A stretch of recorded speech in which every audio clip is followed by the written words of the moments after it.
Some 45 miles west of Aberdeen, residing in the heart of Royal Deeside, you'll find the beautifully scenic Ballater Golf Course.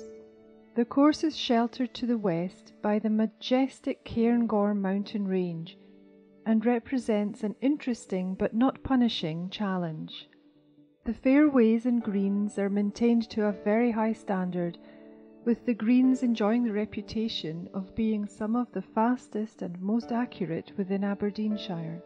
The clubhouse offers a warm welcome to all guests and incorporates a restaurant-styled catering facility, delivering a comprehensive à la carte menu throughout the day, which is complemented by a well-stocked bar and separate seating area.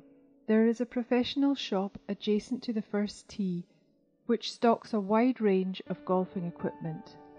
The PGA professional, Bill Yule, is on hand to offer advice and tuition where required. There is plentiful accommodation within Ballater, and the club manager and his staff will be delighted to offer assistance in identifying a suitable place to stay. Hole 1. Here we are at the first tee. It's called Birk Hall, which is the summer home of Prince Charles. The signs carry important advice, such as distance to the first green and a rating of par 5. There's lots more information in the course guide, which will show you the lay of the land and distance to all of the holes and hazards along the way. At Birk Hall, look out for the ditch and remember that if the pin is near the back of the green, you'll need to make a top tier, or a 3-putt is likely. That's the Grampian Mountains in the background, by the way. Hole 2. Next is Pananich, a par 4 hole. You will be driving towards the caravan park with an allegedly straightforward tee shot. However, you'll need to consult the yardages for a deceptive second shot, and if you check the course guide, you'll see it's out of bounds at the back. Steer clear.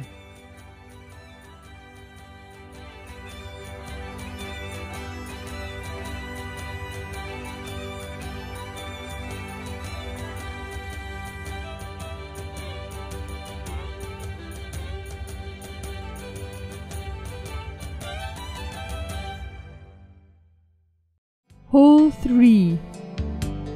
Hole 3 is the Dooker. Any Scot will tell you that it's all about swimming. A swimmer is a dooker. Where you swim is the dooker, and your costume is your dookers. This hole has nothing to do with swimming, but as a difficult par 3, it might make you shed a few tears. There's a lot of dead ground between the ridge and the front of the green, and it's well guarded by bunkers.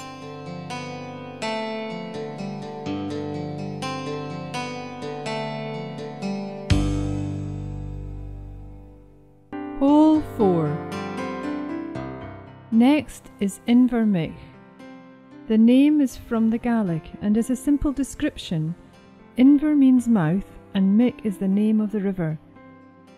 If you're travelling around Scotland, look for the word Inver because close by there will be a river, a bridge or even a beach. Invermich requires some thought and some degree of skill.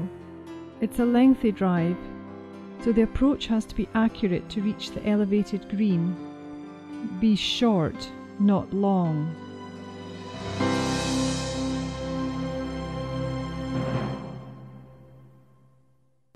Hole 5. Hole 5, Glencairn, is where there are separate tees for the gentlemen and the ladies. The gentleman's tee requires a drive of 179 and the ladies have a strike of 112. Look closely at the guide and you'll see that the ladies' tee is enclosed by a ring of trees. We're assured that the hole is an excellent par 3 and it's considered a sin to miss to the left.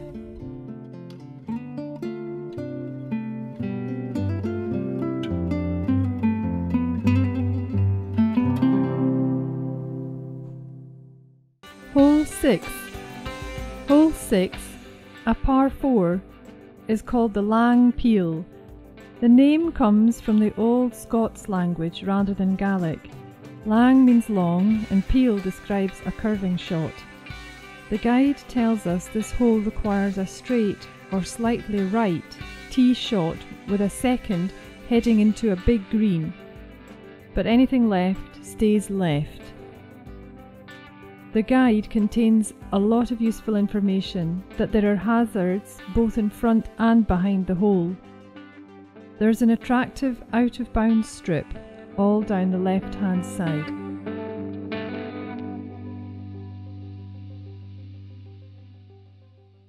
Hole 7.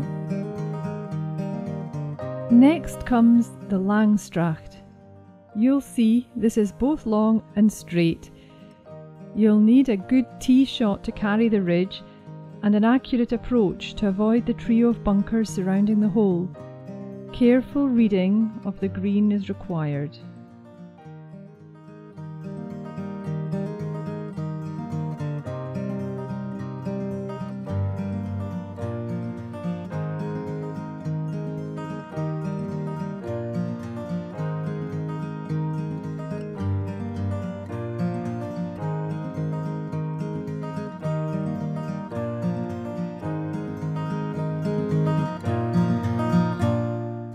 Hole 8.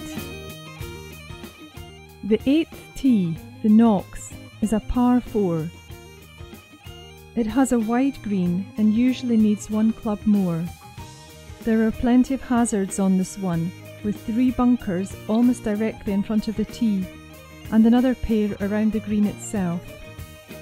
Severe kick and drop off the back edge is possible.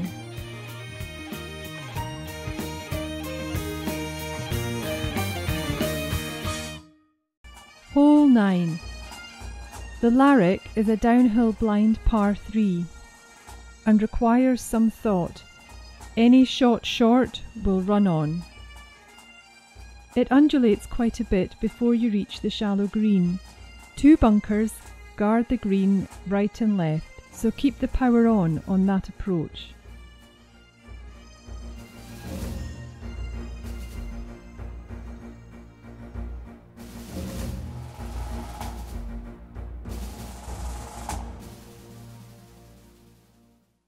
Hole 10. The Coils is a par 4 at the 10th hole. The fairway does a good bit of undulating with a couple of ridges and 3 bunkers. It's a fairly straightforward tee shot with a bunker halfway down and 2 more guarding the green, not leaving much room.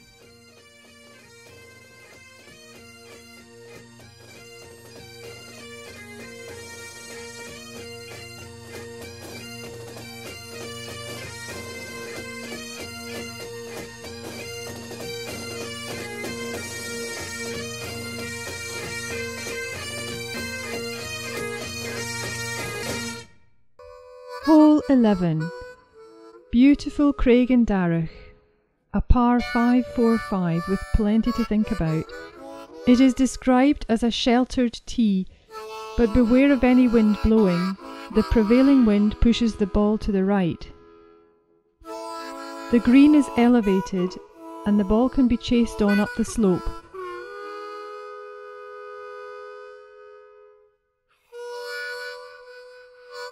Watch out for the nasty pot bunker short and right of the green.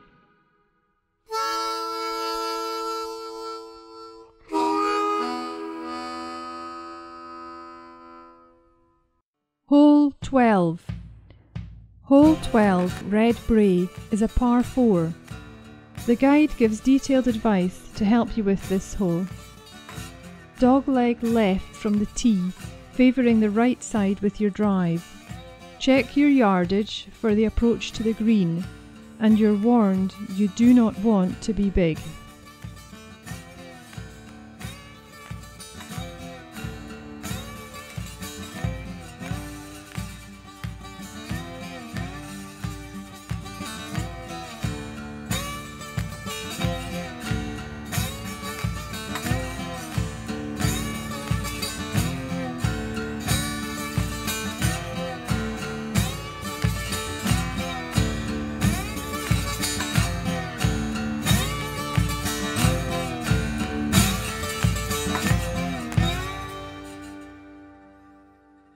13.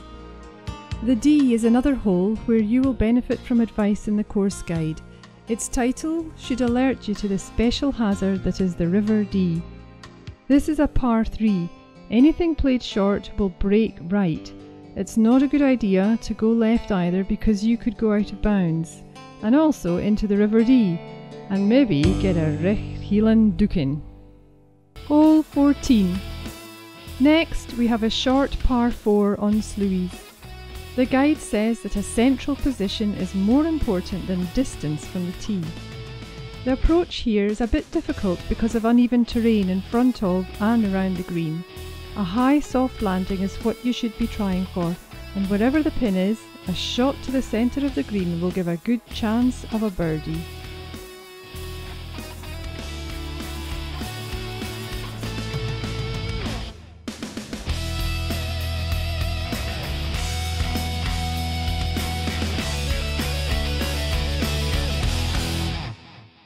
Hole 15. Hole 15, named Craig Coilich, means the Cockerel's Rock.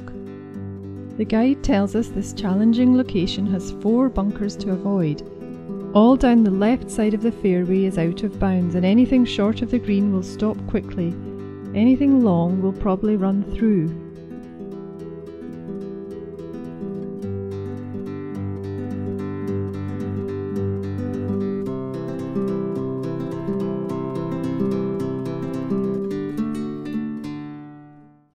Hole 16. Loch Nagar, hole 16. Loch Nagar is one of the most celebrated of the Munros on the extensive White Mount Plateau. Terse advice is given in the guide. Big green but well guarded with bunkers, which you should be sure to clear. Drive down the middle, avoiding bunkers to the left and the right. And the green has its own bunkers to contend with. Par 4.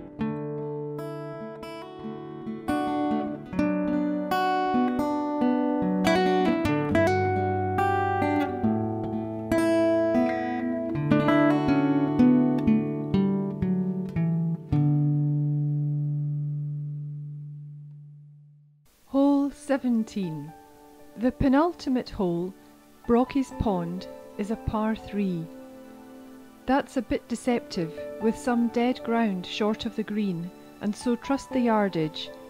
It's an elevated tee shot and very exposed to any crosswind. And trust the yardage. Hole 18. Should you feel safe and sound at this point? The guide tells us this is Hame and has a few words of caution on this par 4 hole. The large green, guarded by mounds and bunkers, favours a left of centre drive. Beware out of bounds to the left.